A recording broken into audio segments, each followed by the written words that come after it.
تازه انگارها، ایجاد نویسندگان نهانبین و ژرف پیما، اندیشه های کلیدی در درک معنی زندگی، هستی و راستی و آیین و عنعنه های اجدادی. تازه انگارها، ظهور آفریده های نوین و بهین ادیبان فلک سیر از رادیوی فرهنگ.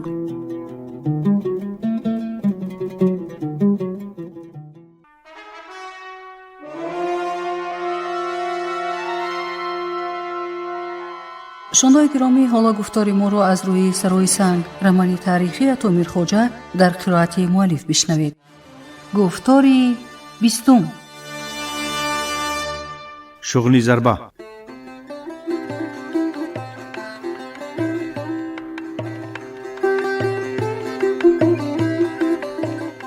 بجز کلامون کهنسال، درختان دیگر باغ با شاخه‌های پرمیوه سبز، نیلی، ارغوانی، خاکستری، بنفش با یک سخن هزار رنگ خود جلوه نمایی داشتند. در این باغ تمام انواع درختان میوه‌دار و بی میوه اقلیم شغنان موجود بودند. بغیر از چند نمود سیب و زردآلو، آلو و گیلاس، ناک و چلگی، چهارمغز و توت، جهانگیر یک بیخی وین و قرقات و 2 بیخ تاک هم شنانده بود. همه آنها هر سال حاصل می‌دادند. کلامون سال بهره بود. این درخت همسال اوست. آن را پدرش 1 هفته پس از تولد جهانگیر چون هدیه برای او میشناند. سالی که کلامون نخستین بار میوه بست، پدر ختنسور جهانگیر را برپا کرده با سیب اولین آن کام پسرش را شیرین نمود. سنهارش خوراک دوست داشته او ارزنطاله غفص پخته باشد هم دل جهانگیر فقط میوه میخواست. برای همین طبق کلان چهارمغزی را برداشت و به باغ آمد. دقیقاً هر سال در همین شب و روز شوق خوردن میوه وجودش را فرا میگیرد. بعضاً 3 روز، گاه 5 روز این احساس دوام میکند. پهلوان در این مدت بغیر از میوه دیگر چیز خورده نمیتواند. او 1 طبق میوه چیده در جریان آب شست و در لب جوی نشسته حریصانه خوردن گرفت. میخورد و حس میکرد که چگونه نفسش آرام میگیرد، چه سان هر پاره فرو برده خمارش را میشکند، دلش تسکین مییابد. چه لذتی دارد میوه کوهستان. جهانگیر از جا برخاسته بود که پسرک هرساز زنان به باغ در آمده راست نزد او آمد. بابا، میرزا عزیز را حبس کردند، خطاب کرد پسرک. 32 رگ و پای جهانگیر ترنگ شد، انگار به دلش نشتر زدند. چی خیل حبس کردند؟ کی؟ برای چی؟ نوکران شاه به مکتب آمده با آخان و میرزا جنگ کردند. آخان در کجاست؟ جهانگیر نفس ژرفی کشیده خود را به دست گرفت. آخان را هم بردند. جهانگیر سر پسرک را سیله کرد و میوه های باقی مانده را به دامن او ریخت. تو پسری کی؟ نبیره اسحاق. برکه یا بچم؟ بابات رفت؟ ها، سحر بر وقت رفته است. من در خواب بودم. اکنون برو، راست به خانه‌ات برو بچم. پسرک دامن پر میوه اش را قپیده تازان از باغ برآمد. جهانگیر زیر لب دعای ناد علی را خواند. هرگاه نیت جنگ کند همین دعا را 3 بار به زبان می آورد. سپس نیمشنوا خطاب نمود. حالا محبت خان، عجب اشتباهی کردی. فکر کردی که من از کار مانده ام؟ جهانگیر به خانه در آمد، سلاح گرفت و برای آنکه سنهارش را از واقعه آگاه نکند گفت: دخترم، من میرزا را از مکتب گرفته به سرچشمه می روم. ما شام تاریک برمیگردیم. بعد ارزن اطالت را مزه کرده می خوریم. دردانما که به دواغیج‌های ناگهان خسرش عادت کرده بود از چیز پیخست نبرده گفت: خدا نگهبان پدر، راه سفید، آب صاف. ابزار جنگ را چرا گرفته اید؟ یگان واقعه روی داد. دخترم، حاضر هر روز یک واقعه رخ می دهد. به اسلحه گشتن خطرناک شده است. جهانگیر سوار شد، با علامت خیر و خوش دست برداشت و اسبش را ریزه چارپا دواند. اول به خانه خلیفه رفت. او را دستور داد که 30 نفر جوان حزرب را مسلح کرده هر چه زودتر از پس او به سرای سنگ فرستد. وقتی شغلی ضربه رسید اندوال، 30 نفر را فرست. دیگران را آماده ساز. یکی کار سخت شود در غفلت نمانیم. پهلوان سالمند کلاه خود به سر، زره بر تن، شمشیر در غلاف، شویزن به دست، سپر بر خاش زین، آویزان با اسب سرخرنگ ذاتی خود، چنان که میگویند چون کوه بر کوه نشسته به دروازه سرای سنگ رسید. پاسبانان راه را بر او گرفتند. راه را خالی کنید، من به نزد شاه می درایم. سردار دهه و چند نفر دیگر او را شناختند. اجازه نیست پهلوان، شاه استراحت دارد. من آمدم که خوابش را حرام کنم. آدم فرست و بگو که جهانگیر گپ مهم دارد. پهلوان، شاه دستور داد که محض تو را به پیشش ره ندهم. گفت افسر، برای همین بازگشتنت بهتر است. خوب است که شاه آمدنم را می دانسته است. پس برو و به او بگو که من همون جهانگیر دیرینه ام. اگر آمدم حتما می درایم. پهلوان، تو تنهایی و ما بسیاریم. خود را گرفتار بلا نکن. برگرد. ایستادگی کرده. شاه نه گپ ما را می گیرد نه گپ تو را.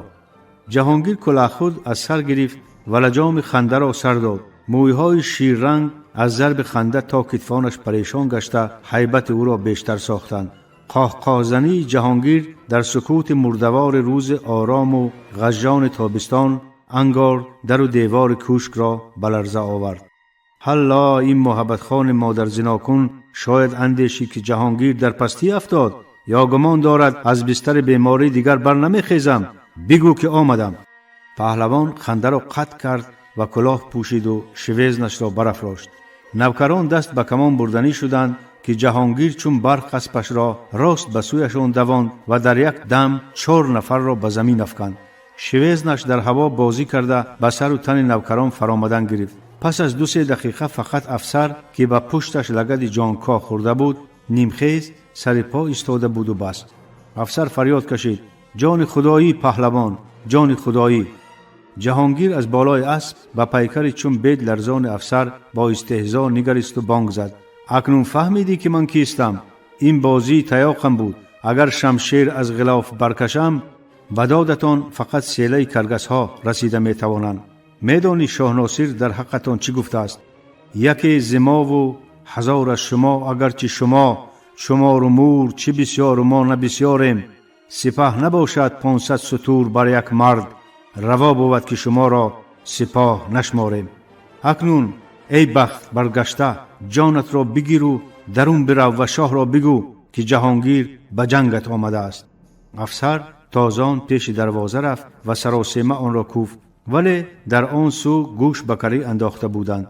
پهلوان چون دید که از دست افسر کار نمی آید از اسب فرآمد و نزدش آمد. دستار او را از سرش گرفته عرق سر و گردن پاک کرد و گفت: آرام شو اندوال، مردانگی شاه و نوکرانش همین قدر است. کمی دم میگیریم، خرد تیرمان را روشن میکنیم، بعد پی تدبیر میشویم. او در پهلوی افسر نشست، کلاه خودش را کشاد و افسر را از دامنش کشیده نشاند. نوکران ضربه خورده یک یک به خود آمدند.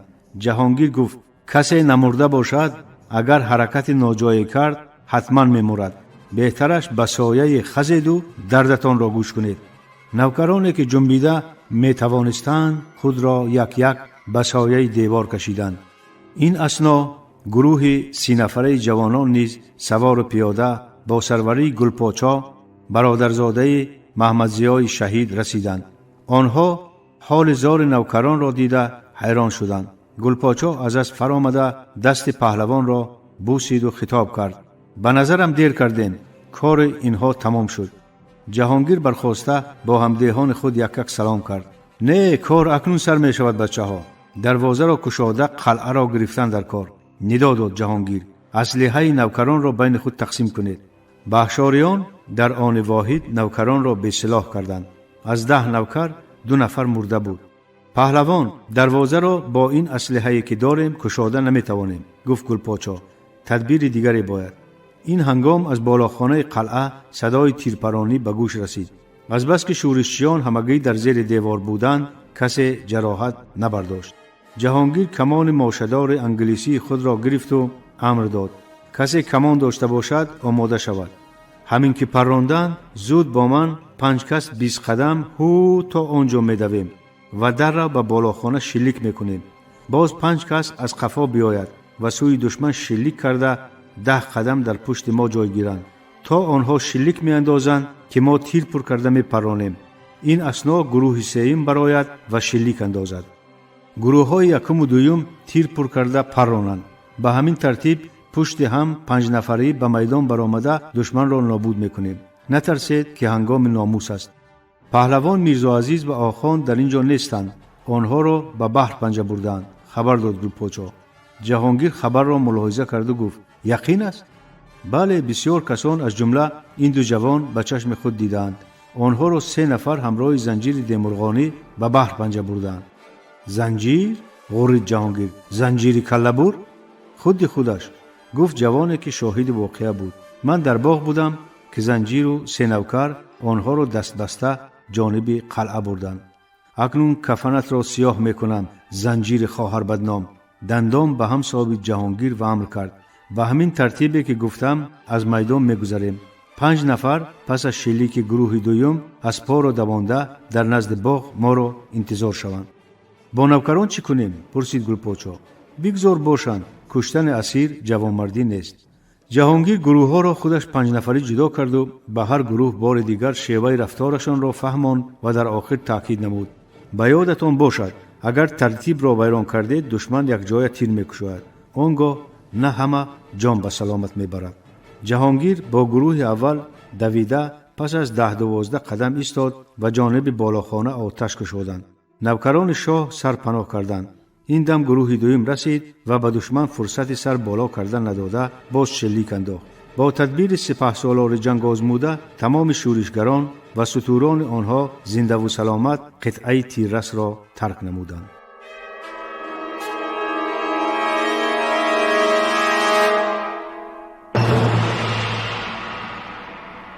رهایی از زندان.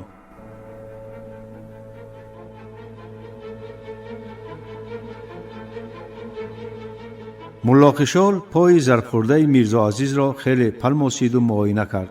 زخمت سربسته است بچم. خونش میرفت بهتر بود. خلاصه کرد آخان. مرهم بندی در 2 روز صحت می شود. در را از کفلکش برارم آخان؟ پرسید میرزا عزیز. نشستن در این عاقل به دلم زد. کمی دیگر صبر کنیم. بابایت می آید. شاگرد را از راهش گرداندن خواست آخان. در را شکسته برایم هم قلعه پر نوکر می کشندمان. آخان من سر حال آمدم. دیگر راه مرا کسی گرفته نمیتواند. قلعه را به سرشان کلتام میکنم. گفت با قطعیت میرزا عزیز و جانب در رفت. بچم بیست. چوب دستی هم نداری چه خیر به جنگ میبرایی؟ میرزا عزیز در را جنبانده مستحکمی آن را سنجید و گفت آخان انا همین در گرز من میشود.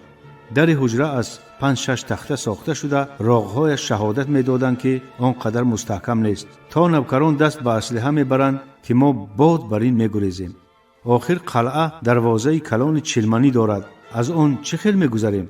میگذریم آخان میگذریم. با اطمینان گفت میرزا عزیز. پاسبان ها بیرون از دروازه نمیایستند کو. در درون باشند کار آسان. تو از قفای من بدو. تمام. میرزا عزیز نفس ژرفی گرفت و به کنج حجره رفت. 32 رگ و پایش را ترنگ کرده به 60 دویده با 2 پایش در را چنان ضربه زد که آن فغان برآورد و بیرون پرید. خود نیز به پشت افتید. رفتیم. خطاب کرد او و از جا برجست و در را برداشته جانب دروازه دوید. ملا خشال هم از قفای شاگردش جان هو به در رفت. آنها بی مانعه به نزد دروازه رسیدند زیرا کسی فکر نمیکرد که بندیان به چنین جرأت قادرند. 3 نفر پاسبان غفلت زده کاری کرده نتوانستند. حتی پی نبردند که چه حادثه رخ داد. 2 نفر که در لحظه آخری به سرشان برخوردن در پران را دیده بودند جا به جا افتیدند. پاسبان سیوم که در نماز ایستاده بود در جای شخ شده از زبان ماند. جهانگیر در را پرداخته به آواز به او امر کرد که دروازه را گشاید. نوکر به چون و چرا دروازه را گشاد و به سرش مشت آبدار خورده جا به جا افتید. بندیان 3 شمشیر، 1 کمان و 1 قطار وزنه پر از تیر غنیمت گرفته از قلعه بیرون رفتند. هنوز از مسافه تیررس بیرون نشده بودند که جهانگیر با دسته شورشچیان دچارشان آمد. میرزا عزیز بابای شهسوارش را دید و لنگان به استقبالش شتافت. بابا از اسب چابک فرآمده نبیره‌اش را آغوش گرفت. شما را سر دادند؟ پرسید جهانگیر. خودمان برآمدیم. پاسخ داد میرزا عزیز. چه خیر خودتان؟ حیران شد بابا. در را شکسته برآمدیم. پاسبانها را زده دروازه را کشاده گریختیم. شرح داد نبیره. تو خودت تنها؟ ناباورانه خطاب کرد بابا. نه چرا؟ با آخان. جهانگیر سر ملا خشار را هم در کنار گرفت و دو قطره اشک شادی از چشمانش فرو ریخت. سواران همه پیاده شده این منظره رقتبار را تماشا میکردند. ملا خشار گفت تقا به امید من میشدیم حالا هم در زندان بودیم یا کاری به ما میکردند. جرأت و دلاوری میرزا عزیز از تو کم نیست. جهانگیر به حاضران رو آورد. دیدید جسوری و مردانگی چه صورتی دارد؟ پندارید که جهانگیر جوان گشت و محمد عظیم زنده شد. این روز نیک را فراموش نکنید. در حضور همه شما من برکتم را به میرزا عزیز میدهم. پهلوان سال خورده دست به کتف پهلوان نورس گذاشت و امر کرد دهانت را کشو میرزا عزیز، کارنمایی نخستین مبارک شود. میرزا عزیز دهان کشاد. جهانگیر رمزی به کام او توف کرد. هیاهوی آدمان به فلک پیچید. میرزا عزیز با دهان باز گاهی به بابا و گاهی به اطرافیان نگریسته هیچ نمیفهمید که این عملی برایش ناگوار بابا چه معنی دارد. مبارک شود میرزا عزیز، گفت ملا خشال و پیشانی شاگردش را بوسید و با خنده گفت اکنون دهانت را پوشی هم می شود. جهانگیر سر و پای بسته نبیره را از نظر گذرانده گفت هیچ گپ نه، درد هم کند نشأه مردانگی دارد. زنجیر دیمرغانی در قلعه باشد. پس از آن که ما را حبس کردند دیگر ندیدیمش. گفت ملا خشال بچم تو و آخانت به خانه روید. مادرت را بگو که از شخ افتادی. آخان تو همراه میرزا باش، من می آیم. دو نفر از شورشگران با دستور جهانگیر آخان و شاگرد را به منزل رساندند. وقتی میرزا عزیز با صورت و سمات خود به خانه درآمد دل مادرش قریب از تپش میماند. با تو چی شد پسرم؟ فغان کشید عزیز ما و به افتیدن مایل شد که میرزا عزیز او را داشت. از شخ افتیدم نانیک، سرم کفید. هیچ گپ نه، زنده ام و تندرست، غم نخور.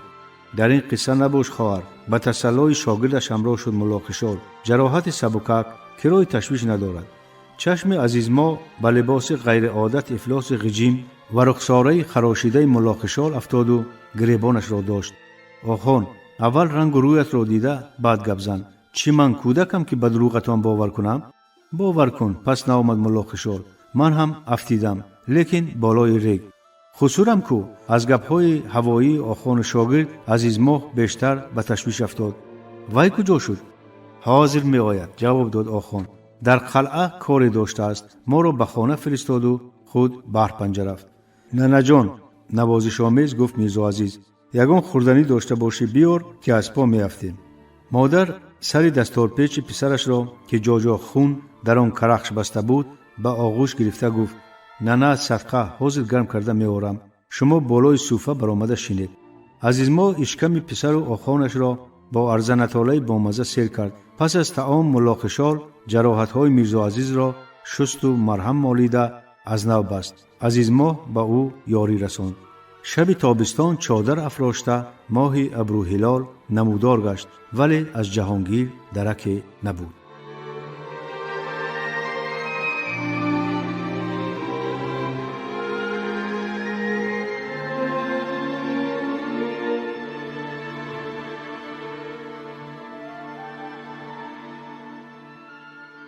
تسخیر بحر پنجه.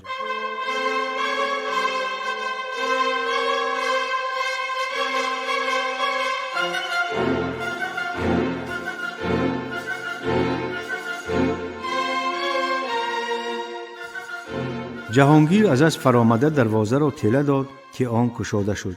این چنین معنی داشت که گریختن میرزا عزیز و ملا خشال را هنوز پی نبردند. در نزد دروازه 3 پاسبان زمین گزیده بودند. جهانگیر دروازه را تاقباز کرد و به همراهانش اشاره نمود که درآیند. او به سر پاسبانها رفت و هر یکشان را از نظر گذراند. فقط دل نوکری که به سرش مشت خورده بود میتپید. 2 نفر که میرزا عزیز با در به سرشان زد جان به جبار سپرده بودند. این ترسوها لشکرداری هم کرده نمیتوانند. گفت با زهرخنده جهانگیر حتی خبر ندارند که محبوسانشان گریختند و پاسبانانشان مردند. جهانگیر با دستش به نوکرخانه آمد و چند بار بانگ زد. صف کشید. نوکران از هر کجا دویده در میدان صف آراستند. صدای آنها هم چنین فرمان غیر انتظار را شنیده از حجرش سراسیمه برآمد و نوکران صف آراسته را دید و دویده آمد تا به وضعیت سرفهم رفت که دسته جهانگیر او و نوکرانش را به حلقه گرفتند. صده کیست؟ پرسید جهانگیر. من، جواب داد. مرا میشناسی؟ بله صاحب، پسرت محمد عظیم سپهسالار من بود. چی نام داری؟ تلقون. از کدام قومی؟ چغتای. تلقون، تو را از صدها فرسنگ راه برای همین آوردند که لشکرداری کرده نتوانی؟ تلقون حیران به جهانگیر می‌نگریست. در پاسخش چیزی گفته نتوانست. بندی ها در کجایند؟ در بردان کهنه صاحب، ها در پس آن دیوار. آنها را به نزد من بیار. صده گفت جان پهلوان، به من رحم کن. به اجازه سپهسالار یا دیوانبگی آنها را داده نمیتوانم. دیوانبگی را دعوت کن. او با 100 نوکر به سرچشمه رفت. از این خبر به دل جهانگیر تشویش افتاده باشد هم آرامانه پرسید کی رفت؟ درست پس از چاست. سپهسالار کیست؟ آتیزول پسر محمد کریم. قلماق؟ ندا داد جهانگیر. اکنون معلومم شد که برای چه لشکر نظام ندارد. پس کمی اندیشید و گفت تلقون، بدان و آگاه باش که بندیهایت خود را رها کرده حالا در خانه منند. تو برو و مرده نوکرانت را از نزد دروازه بگیر. من به نزد آتیزول می روم. از نوکرانت کسی جنبد تومه تیر می شود. تلقون تماما به دست و پا شد. آنها را کی رها کرد؟ با اضطراب پرسید او. خدا. به آسمان اشاره کرد جهانگیر و راه حجره آتیزول را پیش گرفت. تلقون 30 سوار مسلح را که زیاده از 100 نوکر او را به جنگ مانعه در اردوگاه خودشان اسیر گرفته بودند یک یک از نظر گذرانده سر جنباند و با 3 نوکر جانب دروازه رفت. آتیزول خواب رفته بود و بلند خراک میکشید. گرما او را سخت شلپر حتی بیمدار کرده بود. جهانگیر شمشیرش را به سینه او گذاشت و کمی فشار آورد. آتیزول چشم گشاد و جهانگیر پهلوان را با شمشیر برهنه در بالای سر خود دیده به هراس افتاد. پهلوان تصدق جدت، من در این قضیه شریک نیستم. همش ابلهی زنجیر روسیای آقی پدر. گفتم جوان را سر ده، رود گپم را نگرفت. فرض کردیم زنجیر ابله برآمد. تو چی؟ آرام و عین زمان دهشتناک پرسید جهانگیر و شمشیر را به گلوی سپهسالار گذاشت. نفس آتیزول در گلویش درماند. چشمان تنگش از شدت ترس کلان شدند و رنگش پرید. پهلوان آب دهانش را به سختی فرو برده خراس زد او. خدا شاهد که او نه گپ قاضی را گرفت نه گپ مرا. به شاه عرض کرد که آخان نامش چی بود؟ خشال او را شاعری کرده است. کی را شاعری کرده است؟ جهانگیر شمشیر را از گلویش گرفت و به اشکمش گذاشت. شاه را، محبت خان را. شاه آن را خواند و گپ ما را نگرفت. زنجیر کجاست؟ در سرای سنگ صاحب. مرا نکش از برای خدا. من کی شخصی افتاده و بی سلاح را کشتم؟ یا یگان بار دیده ای؟ نه پهلوان، این نامردی را شما کرده می توانید. تو، پدرت، محبت خان، یوسف علی خان، زنجیر. لازم آید من تو را در میدان سر می برم ناجنس. جهانگیر بروی آتیزول با کراهت توف کرد و از حجره برآمد. شب فرا رسیده ماه چند روزه در سر قله های کوه چون یک پاره طلا می درخشید. پهلوان سال خورده با قدم های گران به نزد همراهان خود آمد. همه، هم دوستان هم دشمنان چشم به دهان او دوخته بودند. تقدیر این قدر افسر و نوکر بلکه تقدیر محبت خان و شغنان این ساعت به دست جهانگیر لشکر شکم بود. پهلوان اندیشه کنان با نوک شمشیرش در زمین خطها کشید. سپس در پیش صف نوکران 2-3 بار این سو آن سو قدم زد و گلو افشاند و با آواز بردم بلند گفت تا محبت خان به جنگ من نبراید از بحر پنجه نمی برایم. انگار به سر همه از ناودان آب سرد ریخت. حتی همسلاحان او چنین صورت گرفتن حادثه را چشمدار نبودند. از همین ساحت حاکم این قلعه منم. کسی به امرم گوش ندهد جزای سخت می‌بیند. نوکران اسلحه خود را آورده پیش پای من گذارند. تا یک پاس شب سلاح سپاری دوام کرد. جهانگیر نفری را به خانه فرستاد تا اهل خانواده‌اش را به قلعه بیارد و همزمان مردم را از تسخیر قلعه و آماده شدن به جنگ محبت خان آگاه نماید.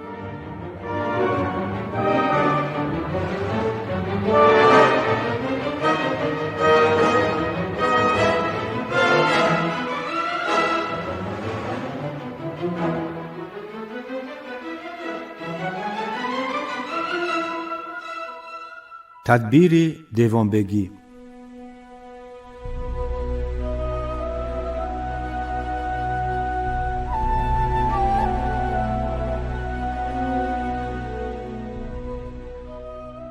قاضی چون از شاه فرمان گرفت که به دهکده خودش هجوم برد و شورشگران را نابود و اسیر کند، گویا در لانه زنبور نشسته باشد، ناهنجار و بیقرار گشت. می اندیشید که با کدام رو به سر خویش و اقربای خودش، به سر آنهایی که در بغلشان بزرگ شده در سور و عزایشان شریک است تیغ بردارد. در تمام این دهکده، در هر قریه آن، در نیمده، دریف، تهمیف، وجریم، پدرود، بادام، خویشاوندان پدرش زندگی می‌کردند. او در وج زاده شده به وایه رسیده بود. مادرش زن ونجه بود که پدرش هنگام مسافرت در آن ملک با او ازدواج کرده است. وقتی قاضی 16 ساله شد، مادرش دختر برادر کلانش را به نکاح پسرش درآورد. برای همین هم قاضی به پارسی خیلی فصیح حرف میزد و در فرایض و رسوم هم شیعیان و هم سنیان دانش خوبی داشت. اهل زادگاهش به او آنقدر مهربان بودند که حتی موسفیدان و خلیفهشان هم در تمام کارهای مهم مصلحتش را میپرسیدند. فخر میکردند که فرزندشان در قلعه آوازدار بحرپنجه در دربار شاه شغنان شخص دوم است. آنها از او چیزی طمع هم نمیکردند. یاد ندارد که در دوام 6 سال دیوانبگی بودنش کسی از همدهگان یا خویشاوندان از وی چیزی پرسیده باشد. برعکس تیر ماه وقتی حاصل می گرفتند با اختیار خود به خانه او غله و کاه و میوه و انواع دیگر آذوقه می بردند تا در نزد اهل دربار کمبغل ننماید و مهمانان سرشمار شاه را با سربلندی قبول و گسیل کرده تواند. چه دنیای اکنون باید او در رأس لشکر و دهکده عزیز خود تاخت آورد و به نیکی هایی که یک عمر از آنها دید با بدی جواب دهد. اگر چنین کند یگان آب در 2 عالم روی سیاه گشته او را نمی شوید. نه خود عاقبت منصبداری همین باشد. سر به جیب اندیشه فرو برد قاضی. اگر گپ شاه را نگیرم سر خودم برباد می رود و اولادم در بدر و خاک بسر می گردد. اگر گیرم به پسترین چیز خیانت و بیناموسی دست می زنم که از مردن بتر است. بناخواست شعری که 2 ساعت پیش در حضور شاه خواند به یادش رسید. ملک ویران شد تو را ناموس کو، خلق حیران شد تو را ناموس کو. دیوانبگی اکنون عمیق احساس کرد که در این شعر چقدر نفرت به شاه و اهل دربار نهان است. آفرین به جرأت گوینده‌اش. در زمانی که از 4 سو به سر فقرا باران ظلم و تعدی، تهدید و حقارت و تیر و تیغ می ریزد، این گونه شعر نوشتن مگر مردانگی نیست؟ کی چون این جسارت دارد؟ دیوانبگی از دست یک جوان به داد آمدن نوکران و زنجیر جلاد را به یاد آورده ریشخندی کرد. از تخم جهانگیر گرد بودنش آشکار است. خرسندانه از دل گذران قاضی. بارک الله، شغنی حقیقی. چی باید کرد؟ محبت خان تمام حدها را گذشت. در قلمرو شغنان یگان پیر سیاست او را جانبداری نمی کند. سید فرخشاه حتی نکاحش را نگذراند. به سورش هم نآمد و هدیه هم نفرستاد. به اندیشگی وی همین طور دوام کند درباریان نیز روی میگردانند. برای آنکه هم جان من هم جان مردم از این نمرود خونخوار خلاص شود، با قطعیت اندیشه هایش را خلاصه کرد دیوانبگی. او را کشتن لازم. کشتن این بدزاد یگان گناه هم نیست، بلکه ثواب و واجب است.